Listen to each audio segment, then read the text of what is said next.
Hey everybody, I thought I'd just do a quick video sort of as a follow-up to yesterday. I talked about editing the garden yesterday a lot. I have pulled up a lot of annuals that I use sort of as filler in the new garden, and clipping back perennials to give other things space. And so I did so much today after making yesterday's video, and I thought I'd show you what I did, but also do a little bit here.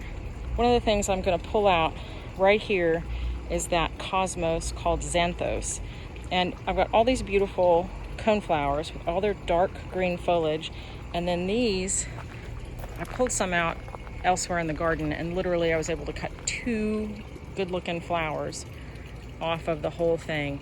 They just need deadheading so quickly. This one's better than the other one. It's got some nice, but you can see the foliage is ratty and kind of brown, and it's just not overall attractive, but behind it is gorgeous.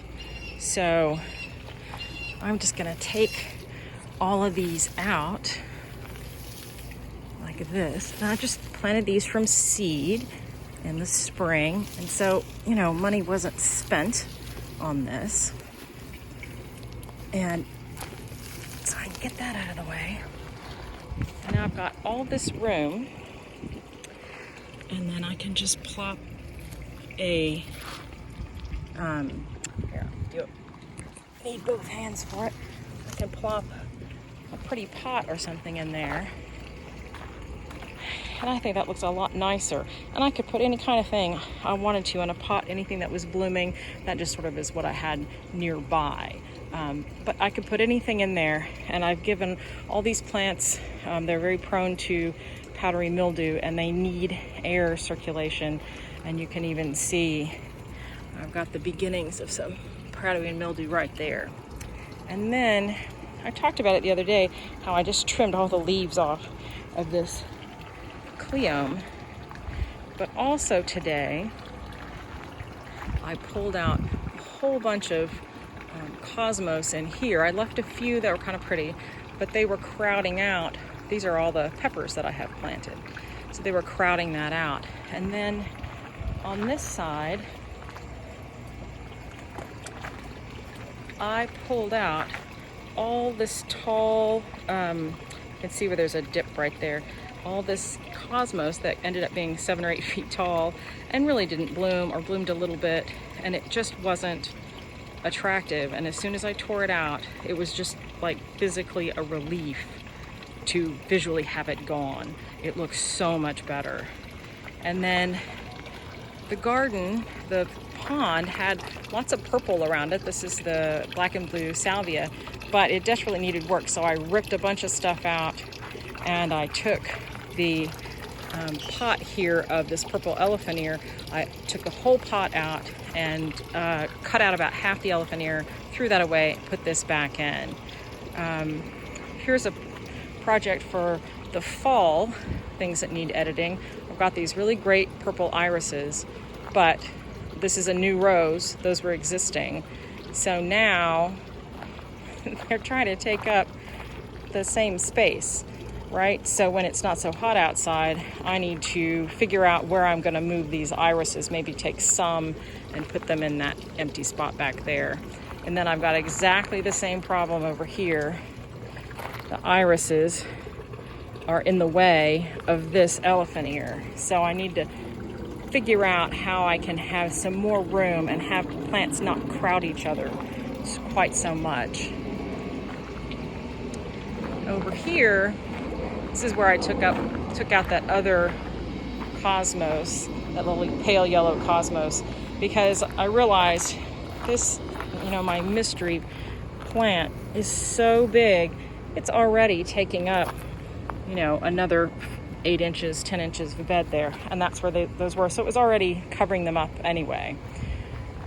So I took that out, and then you can see, you just wouldn't believe how many cosmos I took from all in here. And now you can see this wonderful agastache in the middle. There's a couple little cosmos in there that still looked nice, but there's a whole bunch of room now, breathing space. Oops. if I can get a good look at it. Right here between this rose, which is getting ready to bloom again, and all this salvia here. So it's given it some room.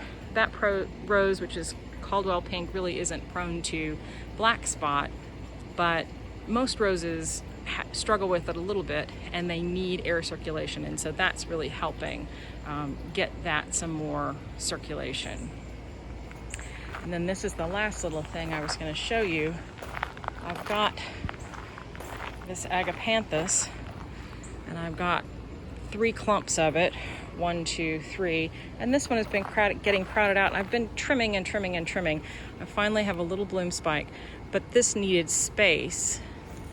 And then I really realized that all of this cute euphorbia was climbing up into this salvia leucantha, and so I pulled some of it out. It needs space and airflow in there, but also it's got a nice mounded shape, but right here where this was climbing up, it's really messed up. See, I've got leaves that are yellow, and it's all instead of being a beautiful shape like this, all of this part has died out because it's been covered up. I thought it looked pretty, and so I left it, and now I'm wishing that I hadn't, because I realized it's sort of climbing up in here and killing off this side of the plant. And then I've got another thing here, and I'm trying to decide. I think I probably will do it. I've got this Kufia, and I've got this little wildflower that I planted. I love it. It's a bee balm, but it's all fallen over. And so it's really making this shape, this plant, misshapen. It's leaving big gaps. It's broken out pieces or crowded out pieces. And so really what needs to happen is I need to, see, it's all fallen over. And there's plenty of room to have the Kufia and this blue Salvia uliginosa there. And then the Gulf Coast penstemon here. That's really just a little piece of space, but it's sort of wreaking havoc. If I pull that out, that gap will close really quickly. So it's not going to leave a terrible, scar. But I don't think it's particularly attractive when it's laying on the ground or laying across this. It's killing the plant. I've propped it up. I don't think that looks any more terrific. So even though they're pretty purple flowers, pink flowers, I think I'm going to take this off. You can see how it's just laying down, and pull this out. And that will give everything else so much more space to grow. But I'm going to do it here so you can see how badly it has affected this Kufia, that it has crowded.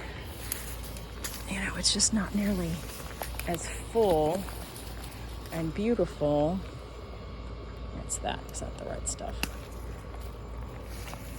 As the other side of the Kufia. So this wasn't attractive. It wasn't pretty. The flowers were pretty, but the plant wasn't pretty, and it was encroaching on its neighbor and really making that perennial plant not look too great. So here you can see, filming and gardening at the same time, sort of a little bumpy ride. Here you can see there's my sort of open spot, but really that's already penstemon there. And then there's a little bit standing. I might leave that because it's standing upright. And then this sort of gate, but that will fill in. Hopefully it's not too late and too shady. That'll fill in and make a really nice thing to look at all the way around. It'll make a nice shape plant. Well, the sun is going down over here on me, so I'll say goodnight. Thanks for watching. I appreciate your being interested in it, and I hope you enjoyed my little messy lesson on editing out plants that are really not making your garden look prettier. Take care. Bye-bye.